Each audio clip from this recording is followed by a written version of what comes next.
There is a quiet moment that happens in America almost every day. A law is passed. A president takes action. A state makes a decision. And somewhere, in a courtroom far from cameras, a judge asks a single question. Is this constitutional? That question sounds routine now, almost administrative. But there was a time when no one in the United States knew who had the authority to answer it. Congress believed in its power. Presidents believed in theirs. States defended their own rights. The Constitution existed, yes, but who decided what it meant when leaders disagreed? The answer did not come from a battlefield. It did not come from an election. It came from a man who rarely raised his voice. John Marshall did not command armies. He did not lead revolutions. He did not stand on campaign stages. Yet the structure of American government bends quietly around a principle he helped define. The idea that law must be interpreted, and that interpretation must have a final guardian. Tonight's story is not about dramatic speeches or sudden heroics. It is about something more subtle. How stability is built, not through force, but through reasoning strong enough to outlast power itself. If you enjoy calm journeys into the hidden architecture behind history, the people whose work shapes systems we now take for granted, settle in, and let's begin where his life began, far from courtrooms, in the quiet forests of colonial Virginia.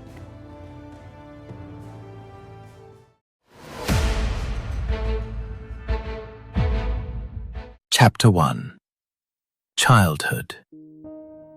John Marshall entered the world in 1755, not in a city of courts or scholars, but in the wooded frontier of Fauquier County, Virginia, a place where civilization felt thin and the wilderness pressed close.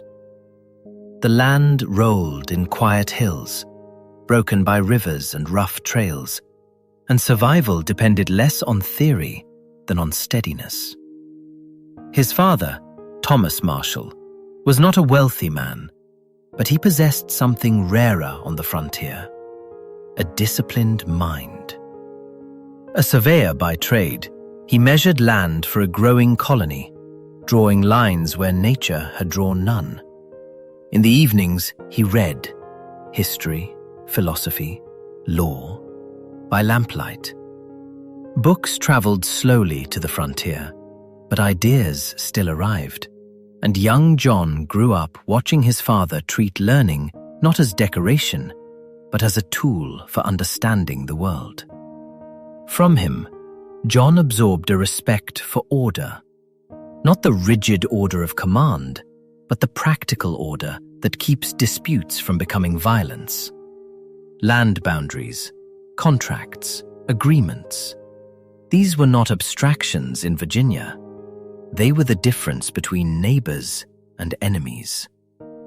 His mother, Mary Randolph Keith Marshall, brought a different influence.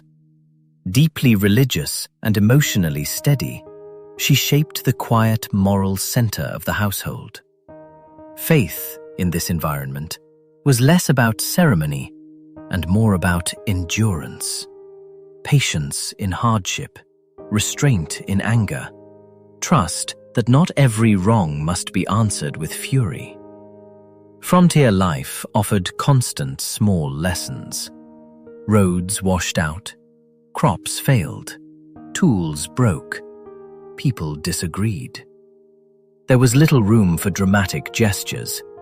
Problems were solved step by step, or not at all.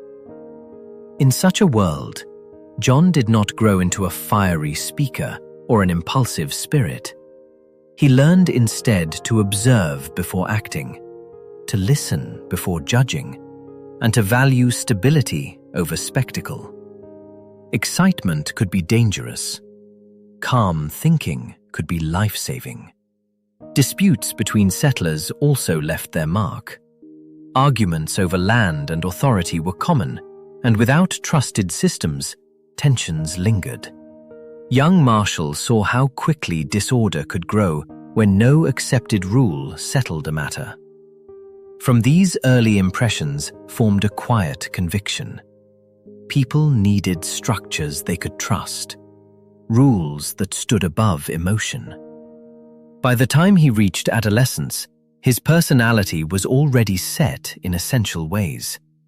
Even-tempered, analytical, slow to anger, and deeply suspicious of chaos masquerading as freedom. The frontier did not make him loud, it made him steady. And that steadiness would one day matter more than passion.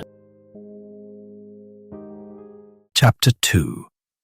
The wider world begins to shape the mind. John Marshall's education did not unfold in lecture halls or ancient institutions. It grew in fragments, in borrowed books, conversations, and brief windows of formal study that punctuated a life still rooted in rural Virginia. Learning, for him, was never separated from living. It was woven into daily experience. His father remained his earliest and most consistent teacher. Evenings often ended with reading aloud or quiet discussion. History, especially, filled the Marshall household. Stories of ancient republics, the rise and fall of governments, the fragile balance between authority and liberty. These were not distant tales. In colonial America, they felt like warnings. Formal schooling came in short bursts. Marshall attended local academies when possible, studying Latin, basic mathematics, and literature. Later, in his late teens, he briefly studied at the College of William and Mary, where he encountered more structured legal thinking under the influence of George Wythe, one of the most respected legal minds in Virginia. The experience was brief, but decisive. For the first time, Marshall saw law not just as rules, but as a system, a structured way of reasoning about power, rights, and responsibility. The environment beyond his studies was equally instructive. The American colonies stood in an uneasy relationship with Britain. Taxes, trade restrictions, and distant political authority stirred resentment. Pamphlets circulated. Arguments filled taverns and meeting houses. Words like rights, representation, and liberty moved from philosophy into daily conversation. Yet alongside the language of freedom was confusion. Who truly held authority? Parliament?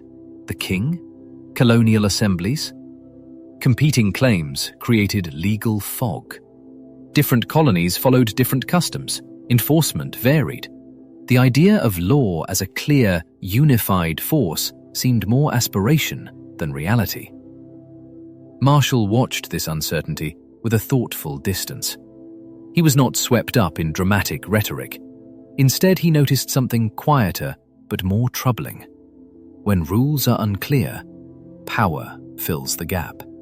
Strong personalities, not principles, begin to decide outcomes.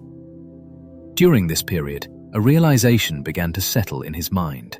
Not loudly, not all at once, but steadily. Liberty without structure becomes vulnerable. Freedom needs a framework strong enough to survive disagreement. Education, for Marshall, did not produce rebellion or radicalism. It produced a question that would guide him for life. How can a society be both free and stable at the same time?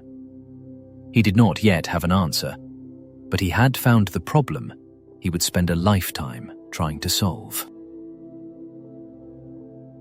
Chapter 3. Personal values meet hard reality. When revolution came, it did not arrive as an abstract debate for John Marshall. It arrived as war, cold camps, long marches, hunger, and uncertainty. As a young man in his late teens, he joined the Continental Army, serving as an officer in the Virginia Line, The ideals of independence traveled with the soldiers, but so did shortages, confusion, and fragile leadership. The army he entered was brave, but often disorganized. Supplies failed to arrive. Pay was irregular. Orders sometimes conflicted. Behind the lines, the young American government struggled to coordinate 13 states that guarded their independence as fiercely as they resisted Britain. Each state had its own priorities, its own financial problems, its own politics. Marshall watched this closely.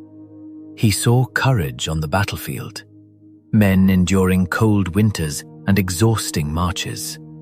But he also saw how bravery could not compensate for weak national structure.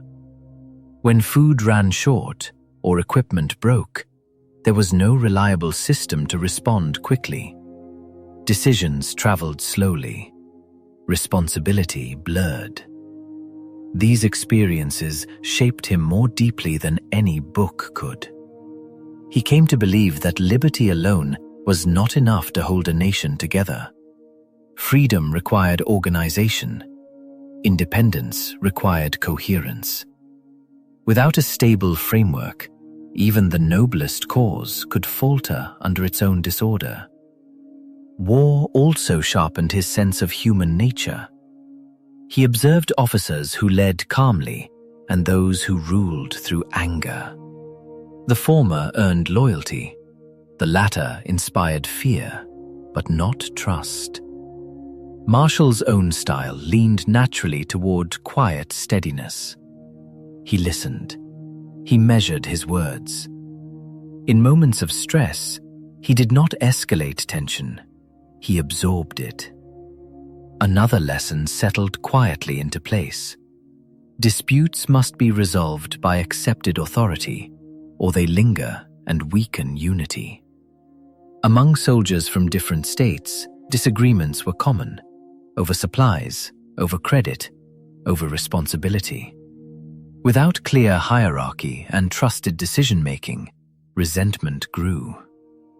By the time the war drew towards its close, Marshall had not only fought for independence, he had diagnosed a danger within it. The Articles of Confederation, the young nation's first governing framework, left the central government weak. States retained most power. Cooperation depended on goodwill more than enforceable authority.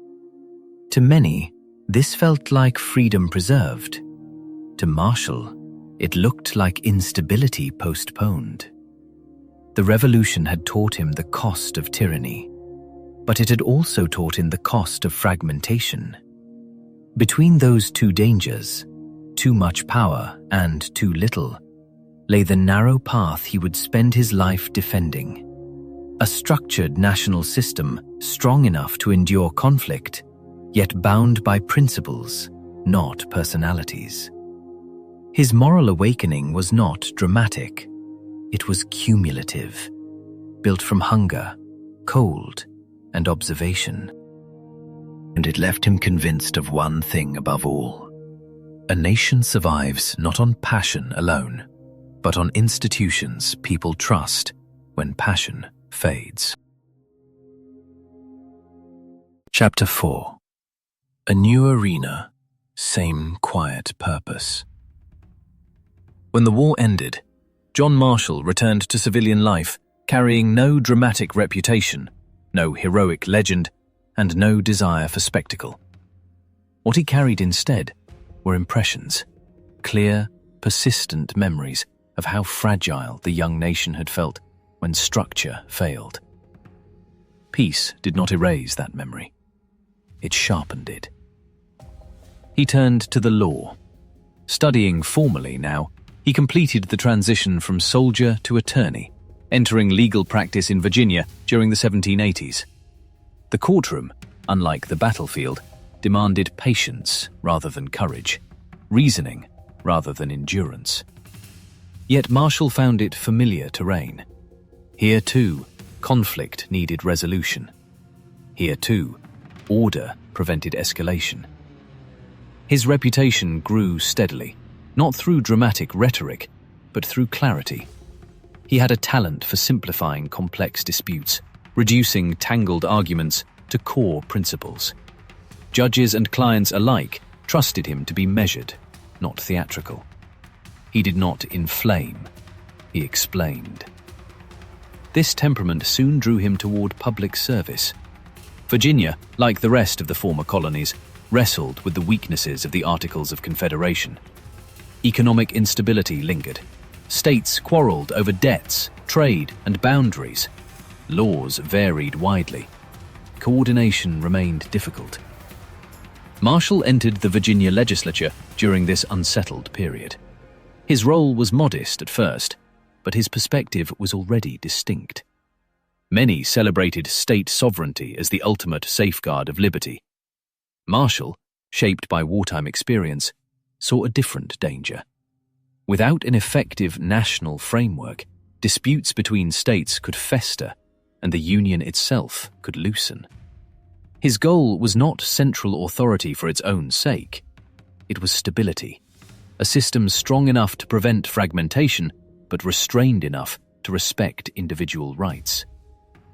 In debates, he did not rely on fiery speeches. He reasoned carefully, appealing to long-term consequences rather than immediate passions. Colleagues noticed his consistency. He was not easily swayed by public mood. Where others reacted to the issue of the day, Marshall often asked how a decision would affect the structure of governance years later. This habit of institutional thinking set him apart. Public life, however, brought tension. The memory of British control was still fresh, and many feared that strengthening national authority might invite a new form of domination.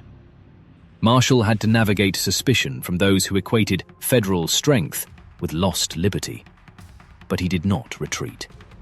His entry into public life marked the widening of his mission. The question that had formed in his youth, how to secure freedom without inviting chaos, now moved from private reflection into public responsibility. The arena had changed. The purpose had not. Marshall was beginning to act on the belief that would define his life. A nation's stability depends not on enthusiasm, but on durable structure. Chapter 5. Influence grows through the law. By the early 1790s, John Marshall's public identity was becoming clearer. He was not a political agitator, nor a charismatic crowd figure. His influence grew in a quieter arena, appellate law, where disputes were argued not before juries, but before judges, and where reasoning carried more weight than emotion. In Virginia's higher courts, Marshall built a reputation for precision. He prepared thoroughly, spoke plainly, and avoided exaggeration. Where others multiplied arguments, he refined them. His method reflected his character: steady, structured, resistant to dramatic flourish. Judges came to expect from him not surprise, but clarity. This period sharpened his understanding of a growing national tension. The Constitution had been adopted, but its meaning was still contested. Federalists argued that the national government required sufficient authority to function effectively. Their opponents feared that such power might drift towards the kind of centralized control Americans had just escaped. Marshall aligned with the Federalist view, but his reasoning was pragmatic rather than ideological. He had seen, during the war, what weakness at the center could produce: confusion, delay, and vulnerability. In legal arguments, he emphasized coherence. Laws should form a system, not a patchwork of conflicting local rules. As an appellate advocate, he increasingly handled cases that crossed state lines or touched on questions of federal authority. Trade, contracts, debts, and property disputes often revealed the same underlying problem. If each state interpreted obligations differently, uncertainty multiplied. Commerce slowed. Trust eroded. Marshall began to see law not only as a way to settle individual disputes, but as an infrastructure for national life. Courts, when consistent, made agreements reliable. Reliable agreements made economic and civic relationships possible. Legal clarity, in this sense, was a form of public stability. Yet suspicion surrounded figures like him. Anti-federalists warned that strong national institutions might overshadow local voices. To them, lawyers who spoke of national coherence sounded distant, even elitist. Marshall had to operate in this atmosphere of caution, where advocacy for legal uniformity could be mistaken for advocacy of political domination. He responded not with confrontation, but with explanation. In argument after argument, he returned to fundamentals. Rules must be predictable. Authority must be recognized. Disputes must end in accepted decisions, not lingering resentment. His legal standing grew accordingly. By the end of the decade, he was among Virginia's most respected attorneys, known less for brilliance in performance than for reliability in reasoning. Power was beginning to gather around him. Not the power of office, but the influence that comes when others trust your judgment. And that influence would soon carry him beyond the courtroom and onto a national stage. Chapter 6. A divided republic, a chosen side. As the 1790s unfolded, the United States entered a new kind of struggle, not against a foreign empire, but within itself. The Constitution had been ratified, yet agreement on its meaning remained fragile. The central question persisted: how strong should the national government be? Political divisions hardened into organized factions. One side, later known as the Federalists, believed the Union required firm authority to function effectively, a stable financial system, national laws applied consistently, and the ability to act decisively in foreign affairs. The opposing vision, often called the Republican or anti-federalist perspective, feared that centralized power might slowly resemble the distant control Americans had fought to escape. John Marshall found himself firmly aligned with the Federalist understanding. His reasons were not driven by admiration for power, but by anxiety about weakness. He had seen what happened when coordination failed, and when authority could not be enforced. To him, fragmentation was not a theory, it was a memory. International events deepened the tension. Europe was convulsed by the French Revolution and its aftermath. Alliances shifted. Trade routes became uncertain. The young American Republic, still economically fragile, faced pressures from powerful nations. Foreign policy debates spilled into domestic politics, intensifying suspicion between factions at home. Marshall stepped further into national service during this unsettled period. He was selected for a diplomatic mission to France in the late 1790s, part of an effort to ease tensions between the two countries. The mission, later associated with the so-called XYZ affair, exposed him to the instability of international politics, bribery demands, shifting loyalties, and the vulnerability of a young nation lacking unified strength. The experience confirmed his belief that internal division weakened America's standing abroad. A government that could not speak with coherence invited pressure from stronger powers. Law, diplomacy, and national authority were not separate concerns. They were interdependent. At home, political debate grew sharper. Newspapers accused opponents of betraying liberty. Trust eroded. Many Americans feared that the experiment in self-government might fracture under its own disagreements. Marshall's stance remained consistent. The Constitution, he believed, was not a loose alliance, but a framework designed to create a functioning nation. Federal authority, when exercised within that framework, did not threaten liberty. It protected it by preventing chaos and external manipulation. Choosing this position placed him within a controversial camp. He understood that many citizens, shaped by recent memories of imperial rule, distrusted strong institutions. Yet he also believed that fear of power, if allowed to paralyze governance, could produce the very instability that endangered freedom. National conflict for Marshall was no longer theoretical. It was visible in diplomacy, politics, and public debate. The Union's future would depend on whether its institutions could command respect, even amid disagreement. He had chosen his side, not out of ambition, but out of conviction that structure, though imperfect, was safer than drift. And the struggle over that belief was only beginning. Chapter 7. Personal Turning Point. By the end of the 1790s, John Marshall's life stood at a crossroads. His legal reputation was secure, his political involvement established, and his diplomatic experience had given him a national profile. Opportunities widened, but so did the realization that influence did not always arrive in the form one expected. After returning from France, Marshall found himself drawn more deeply into federal service. The country's political divisions had not softened, they had sharpened.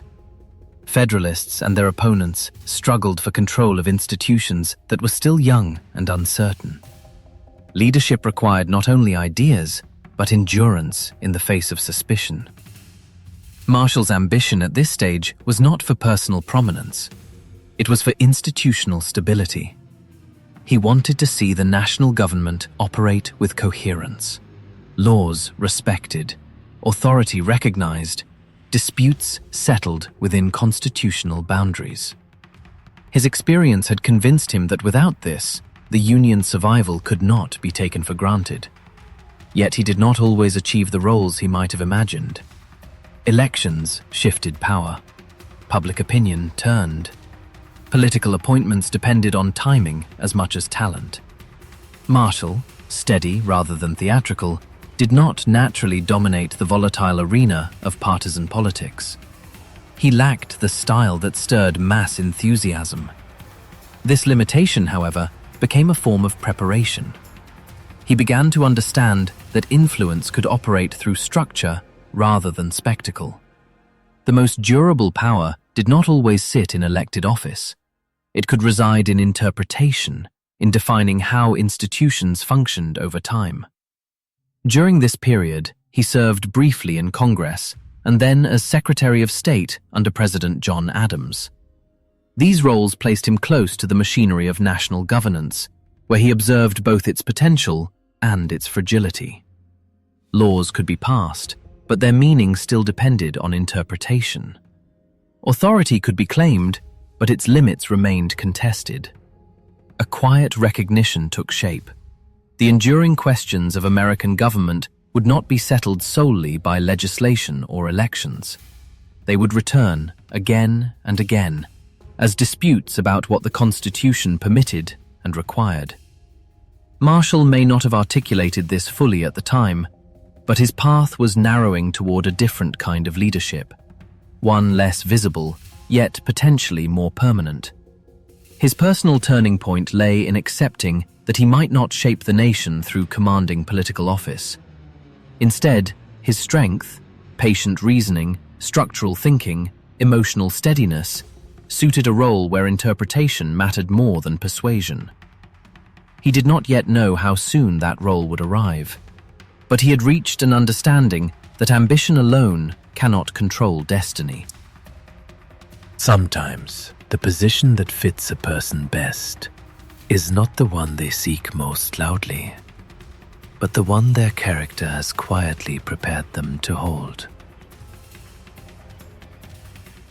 Chapter 8. A nation on edge, a new responsibility. The election of 1800 shook the young United States more deeply than any previous political contest. Power shifted from the Federalists to the Republicans, led by Thomas Jefferson, and the transfer did not feel routine. It felt uncertain, even dangerous. The Constitution had provided a mechanism for elections, but the emotional reality of losing control was harder for parties to accept. In the closing days of President John Adams's administration, Federalists moved to secure influence where they still could, particularly in the judiciary. Courts, unlike elected offices, offered continuity. Judges served long terms. Legal interpretation could outlast political cycles. Amid this tense transition, John Marshall received a new responsibility. In early 1801, he was appointed Chief Justice of the United States. The Supreme Court at that time was not yet the powerful institution later generations would know. It was small, often overlooked, and lacked clear authority in the public mind. Marshall stepped into this role during a moment of distrust. The incoming administration viewed many late Federalist appointments with suspicion. Political tempers were raw. Questions about legitimacy hovered over decisions made in the final hours of the previous government. The crisis was not military or economic. It was constitutional, a test of whether institutions could function despite political rivalry. Marshall understood the delicacy of the moment. The court could not appear as a partisan weapon, yet it also could not retreat into insignificance. If the judiciary became merely an extension of political factions, its authority would dissolve. If it avoided decisive questions, it would remain weak. He faced a narrow path: strengthen the court's role while preserving its credibility. This required restraint as much as resolve. Marshall did not begin by issuing dramatic rulings. Instead, he focused on internal order. He encouraged unified opinions rather than fragmented individual statements. A single voice, he believed, would give the court greater institutional presence. Law should sound consistent, not divided. Outside the courtroom, tensions persisted. The new administration reduced certain judicial positions and criticized Federalist influence. Observers wondered whether the court would clash openly with the executive branch.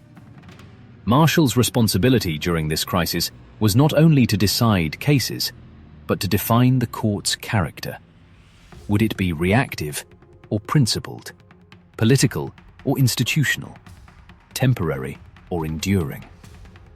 He approached the challenge with the same steadiness that had marked his life since childhood. Turbulence, he had learned, could not be mastered by matching its volume. It required calm structure. The crisis of 1800 did not explode into violence. Instead, it settled into a quieter, more lasting struggle.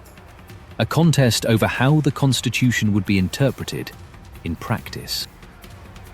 And in that contest, the court Marshall now led would soon face a case that would test not only its authority, but the very meaning of constitutional law.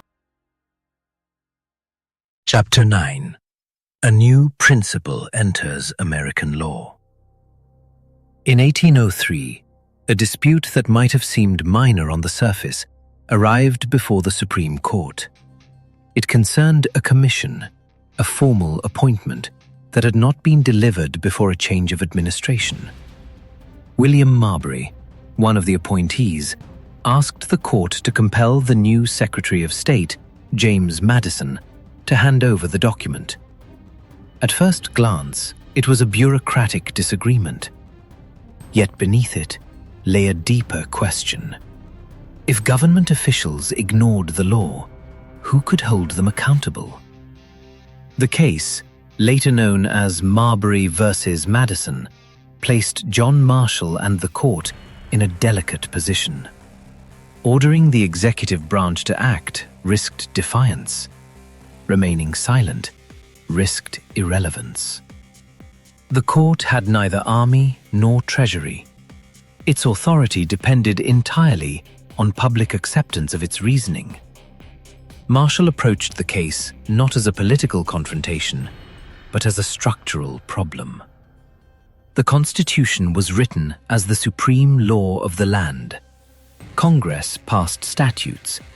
But what happened if a statute conflicted with the Constitution itself? His opinion unfolded step by step, carefully constructed. First, he reasoned that Marbury had a legal right to his commission. Second, he argued that the law should provide a remedy when a right is violated. But then he turned to the crucial point. The specific law that would allow the court to issue the requested order expanded the court's original jurisdiction beyond what the Constitution permitted. Here, Marshall made a decisive move. If the Constitution defined the court's authority, and if a congressional statute contradicted that definition, which rule prevailed? His answer reshaped the balance of American governance. The Constitution must control. And if courts are asked to apply the law, they must determine which rule governs. Therefore, when a statute conflicts with the Constitution, the court must follow the Constitution and declare the statute invalid in that respect. This principle became known as judicial review. Marshall did not present it as a dramatic innovation. He described it as a logical necessity. A written constitution would be meaningless, he argued, if ordinary laws could override it. Courts, whose duty was to interpret and apply law, could not ignore the higher authority of the constitutional text. In resolving the case this way, Marshall achieved something subtle but profound. The court denied Marbury the remedy he sought, avoiding a direct clash with the executive branch, while simultaneously asserting the judiciary's authority to review acts of Congress. Power expanded, but through reasoning rather than confrontation. The decision did not immediately make headlines across the nation, yet it established a method that would echo through centuries of constitutional disputes. The court had defined its role not as a rival to political branches, but as an interpreter of the constitutional framework that bound them all. Marshall's contribution was systemic rather than personal. He did not claim authority through force or popularity. He derived it from structure, from the idea that law operates in levels and that the highest law must guide all others. In doing so, he shifted the Supreme Court from a marginal institution into a guardian of constitutional boundaries.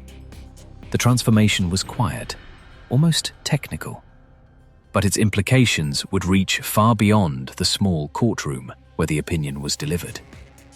A new principle had entered American governance, one that would shape how power itself could be judged. Chapter 10. Authority under strain. After Marbury versus Madison, the Supreme Court's position in American life had changed, even if the shift was not immediately visible to the public. The court had claimed the authority to measure laws against the Constitution. That claim, though expressed calmly, placed the judiciary in potential tension with elected leaders. The most significant source of pressure came from President Thomas Jefferson.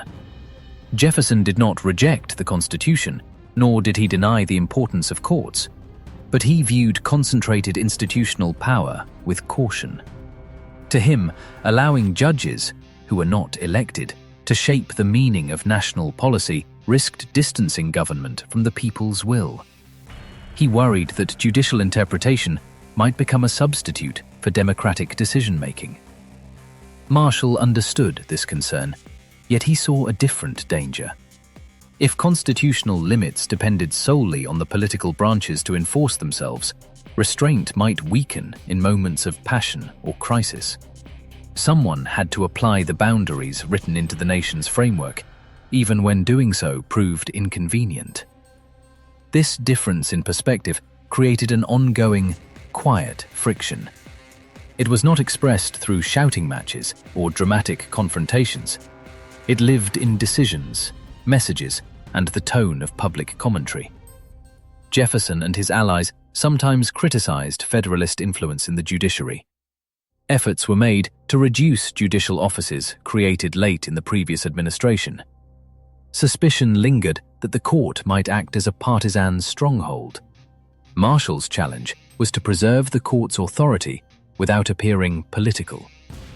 He responded by emphasizing legal reasoning over ideology. Opinions under his leadership were structured, deliberate, and grounded in constitutional text and logic. He discouraged fragmented rulings that might suggest personal agendas among the justices. Unity, in his view, strengthened legitimacy. Pressure also came from the broader public sphere. The idea that unelected judges could invalidate laws was unfamiliar and, to some, unsettling. The court had to earn trust through consistency. Each decision carried weight beyond the immediate dispute. It shaped how Americans understood the judiciary's place in governance. Internally, Marshall carried the strain of balancing firmness with restraint. A court that pushed too aggressively could provoke backlash. A court that retreated too often could fade into insignificance. The path between those risks required careful judgment. He relied on the habits formed long before his appointment: patience, clarity, and an aversion to emotional escalation. Where political debate flared, judicial language remained measured. Where accusations circulated, opinions returned to principles. This period tested not only the court's authority, but Marshall's temperament. Institutional power, he knew, depended as much on perception as on doctrine. The judiciary could not command obedience through force. It depended on the belief that its judgments arose from law, not from faction. Under sustained pressure, Marshall held to a simple premise. The Constitution provided a framework that outlasted any administration. Courts existed to maintain that continuity, not to compete for political dominance. The tension did not disappear. It settled into the background of American governance, a permanent dynamic between interpretation and policy, law and politics. Marshall's task during these years was to ensure that the court's voice, though limited, would be heard as principled rather than partisan. Authority, once claimed, now had to be sustained. Chapter 11. Stepping back from center stage. As the 1810s and 1820s unfolded, John Marshall remained Chief Justice, yet the nature of his influence began to change. In earlier years, each decision had felt like a step into new territory, defining what the Supreme Court could be. Now, the institution possessed a clearer identity. The struggle was less about establishing authority and more about maintaining it. Marshall was aging. The physical resilience that had carried him through war and decades of travel for court sessions began to thin. The demands of judicial life were not light. Justices still rode long circuits to hear cases in distant regions, journeys that tested endurance even for younger men. Travel grew more taxing, recovery slower. Where once he rode with the endurance of a soldier, he now rode with the patience of an older man, measuring his strength against the road, the weather, and the long miles between towns. At the same time, the court itself had matured. Procedures were more settled. The habit of issuing unified opinions had taken root, giving the institution a steadier voice. Younger justices joined the bench, bringing their own perspectives and energies. While Marshall remained a central figure, the court no longer depended on his presence in the same fragile way it once had. There was, in that realization, a quiet satisfaction. Institutions are strongest when they no longer need to be defended at every turn. The structure he had helped steady now stood on its own footing, able to carry weight without visible strain. Public attention, too, shifted. National debates increasingly centered on expansion, economic development, and sectional tensions that stirred strong feelings across the states. Political life grew louder, more democratic in tone, less deferential to elite institutions. The judiciary continued its work, but it did not dominate headlines. Its authority operated quietly, woven into the background of governance. The work of the court resembled the frame of a house, rarely noticed, yet holding everything in place. People spoke of elections, of new territories, of fortunes rising in Western lands. Few spoke of constitutional interpretation, though it shaped the boundaries within which all that movement occurred. Marshall sensed this change. He had never sought personal spotlight, yet he was aware that his role had evolved. The questions before the court were still important: disputes over commerce, federal authority, and relations among the states, but they unfolded within a framework already shaped. He was tending a structure rather than building it from foundations. Emotionally, this period carried a mixture of steadiness and subtle distance. Years of service had accustomed him to responsibility, but the intensity of earlier institutional battles softened. He no longer faced the same immediate doubts about whether the court's authority would be recognized at all. That uncertainty had receded. Stepping back from center stage did not mean withdrawal. Marshall continued to work, to write, to guide discussions among the justices. Yet the focus of American political energy moved elsewhere, toward elected leaders and emerging mass movements. For a man whose strength lay in durability rather than display, this transition suited his temperament. Influence, he believed, was strongest when embedded in structures that functioned without constant attention. The center of gravity had shifted, from the struggle to define the court's place to the quieter task of sustaining its role within a changing nation. The battles of foundation belonged to the past. What remained was maintenance, continuity, and watchfulness. Marshall remained present, but the institution, more than the individual, now carried the weight. Chapter 12. Presence without the same central force. By the 1820s, John Marshall's position as Chief Justice remained formally unchanged, yet the texture of his authority felt different. The court still met, opinions were still written, disputes still arrived in steady procession, but the era when each decision seemed to determine whether the judiciary itself would stand or falter had passed. The nation's political atmosphere shifted around him. Voters participated in growing numbers, and public life grew louder, more immediate, more personal. Campaigns appealed directly to emotion and identity. Leadership styles moved away from the restrained tone of the early republic. Popular energy surged, confident and impatient, less inclined to defer to distant institutions. Marshall did not adapt to this new political language, nor did he try to. His temperament had always leaned toward structure rather than spectacle. He trusted systems that endured beyond personalities. The court, under his guidance, continued to emphasize constitutional order, federal authority in defined spheres, and legal consistency across the states. Yet these themes unfolded in a national climate that favored visible action over careful reasoning.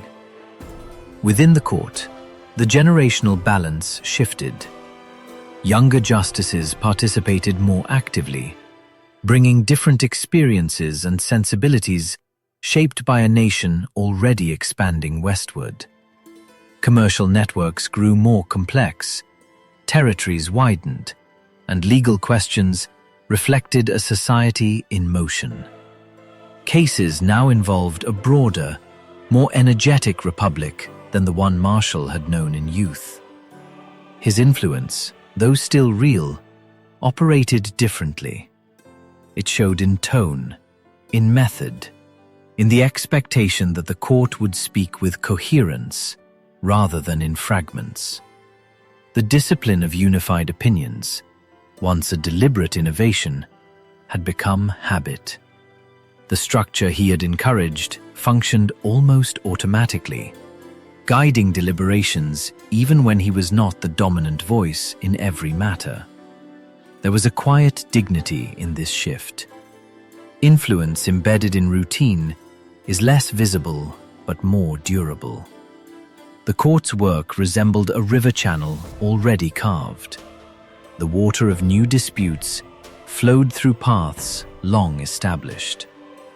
Health quietly narrowed his range. Years of circuit riding and steady labor left their mark. Fatigue lingered. Illness passed more slowly. Travel required greater care. Where once the worker demanded sheer stamina, it now demanded conservation of strength. He observed the nation's changing character with measured attention. The republic of his youth, cautious, uncertain, still proving its survival, had become more confident and expansive. That growth carried vitality, but also sharper disagreements and a more restless political tempo. Marshall's role in this environment was steadier and less central than before. He maintained the work, upheld routines, and participated in decisions. But the sensation of standing at the pivot of defining institutional struggles softened into something quieter. Guardianship, rather than construction. The court remained important. He remained Chief Justice, yet the visible force shaping the nation increasingly moved through elections, expansion, and popular movements. Marshall stood as a stabilizing presence within a system already in motion, no longer pushing history forward, but ensuring that its movement remained within established bounds. Chapter 13. The era moves forward. As the 1820s gave way to the 1830s, the United States entered a political age unlike the one that had shaped John Marshall's early career. A new generation stepped into prominence. Men formed not by the revolution's uncertainty, but by expansion, opportunity, and an increasing confidence in the power of the electorate. The tone of national life shifted. It grew louder, more immediate, less patient with distance between institutions and the people they served. The rise of Andrew Jackson symbolized this transformation. His leadership style was forceful and personal, expressed in the language of the common voter rather than in the careful, balancing phrases of earlier statesmen. Political authority appeared to flow directly from popular will. Campaigns stirred emotion. Public gatherings multiplied. The nation no longer felt like a fragile experiment seeking stability. It felt like a vigorous project pushing outward with momentum. To Marshall, this change was unmistakable. The assumptions that had guided his formative years, respect for institutional continuity, caution toward rapid shifts, faith in structured authority, did not vanish. But they no longer defined the spirit of the age. The center of political gravity moved outward, toward broader participation and quicker expressions of public feeling. Within the judiciary, the court continued its steady work. Cases arrived, arguments were heard, opinions were issued. Yet the surrounding climate differed from earlier decades, when the judiciary's role in defining national structure had been an urgent, open question. Now, legal reasoning operated alongside, and sometimes beneath, the louder currents of popular politics. The nation's attention often fixed on elections, westward movement, and economic growth. Constitutional interpretation, though still essential, rarely captured the public imagination.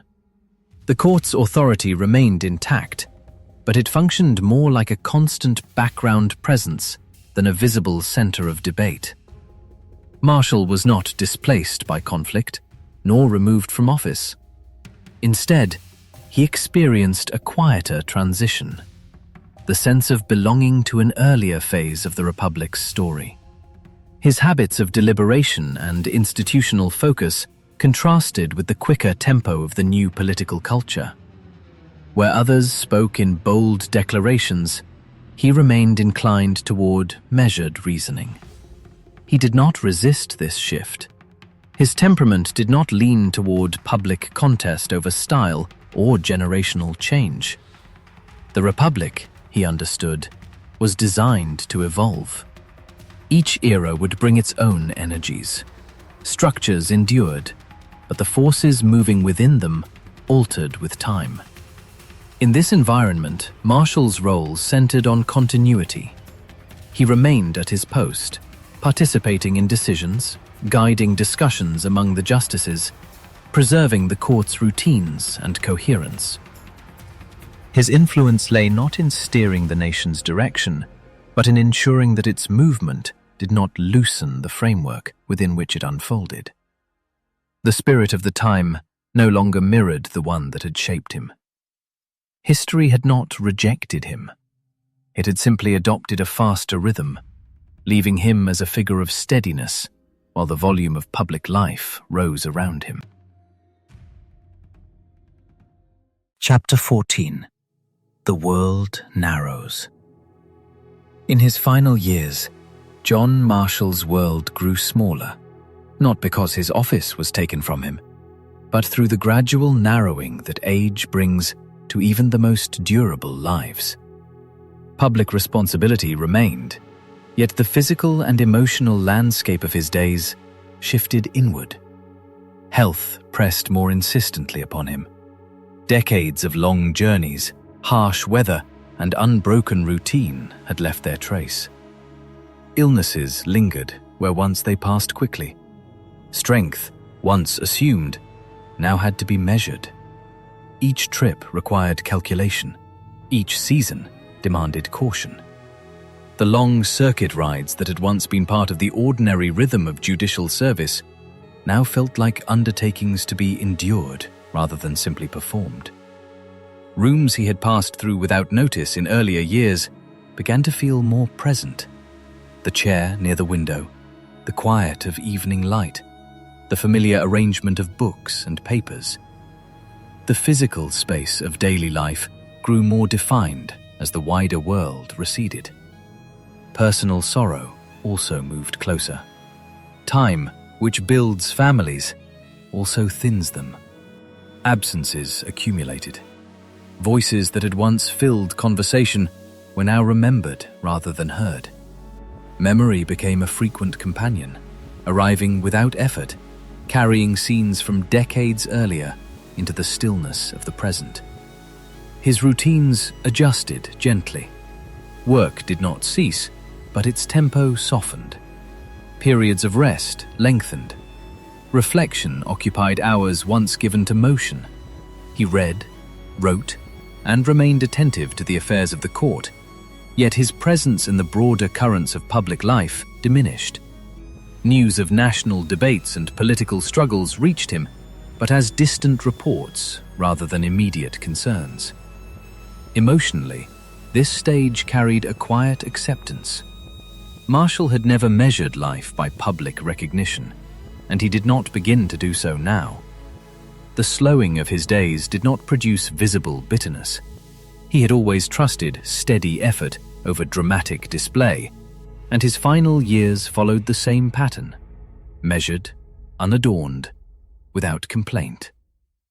Outside his immediate surroundings, the nation continued its restless expansion. New towns rose, new voices entered public life, and political disputes grew sharper. He observed these changes with the calm of one who knows that history moves forward, whether or not one stands at its center. He did not seek to reclaim a larger stage. His temperament, formed in youth, inclined toward endurance rather than assertion. As strength declined, he adapted rather than resisted, allowing the circle of his life to draw inward. The world he inhabited became more intimate. The quiet order of home, the presence of a few close companions, the steady passage of ordinary hours. Public institutions continued their course, but his connection to them felt increasingly observational rather than active. The contraction of his world came without drama. It unfolded gradually, almost gently. And within that narrowing space, he lived as he always had. Calmly, steadily, without spectacle, while the larger currents of the nation flowed on beyond the edges of his daily view. Chapter 15. End of the Man. In the final stretch of his life, John Marshall's body began to fail him in ways even his steady will could no longer offset. Illness no longer arrived as a passing interruption.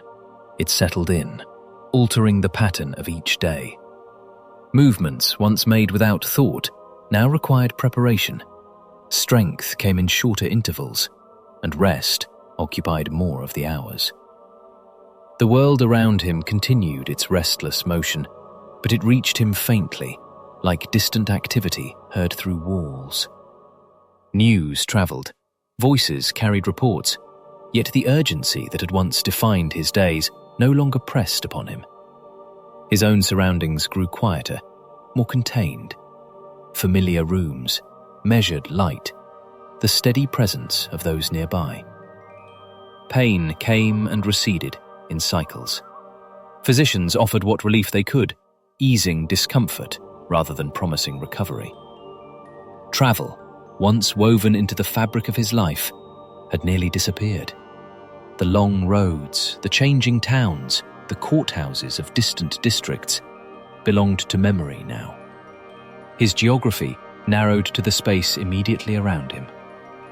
Emotionally, there were no dramatic declarations. Those who knew him recognized the same temperament that had marked his earlier years: composed, deliberate, without outward complaint. He did not dwell on public matters, nor did he recount the conflicts of earlier decades.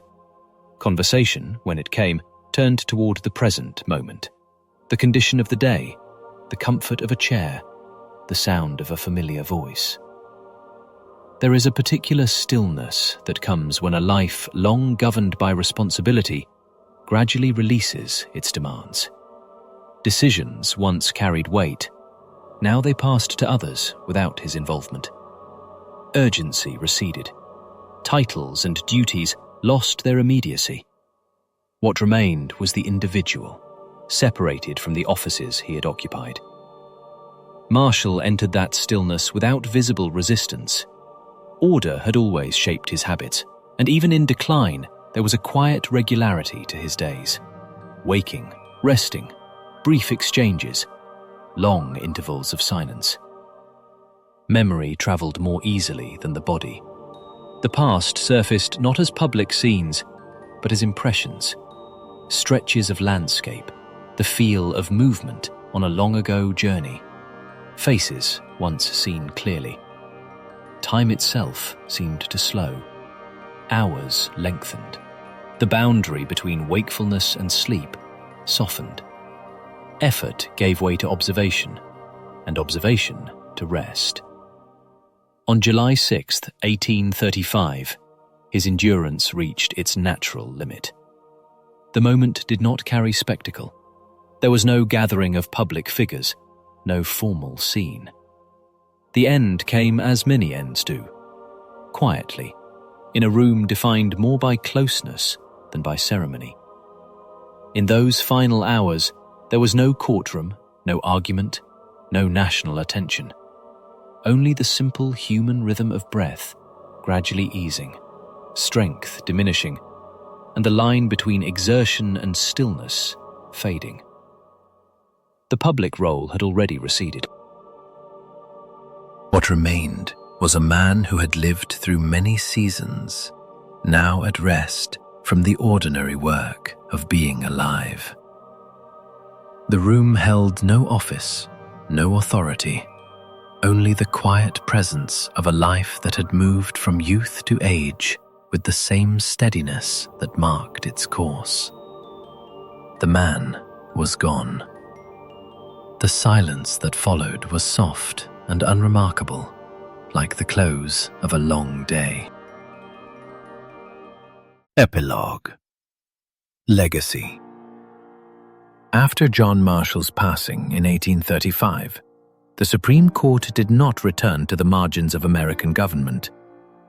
Instead, it continued along the path he had clarified, not as a political rival, but as an interpreter of the nation's highest law.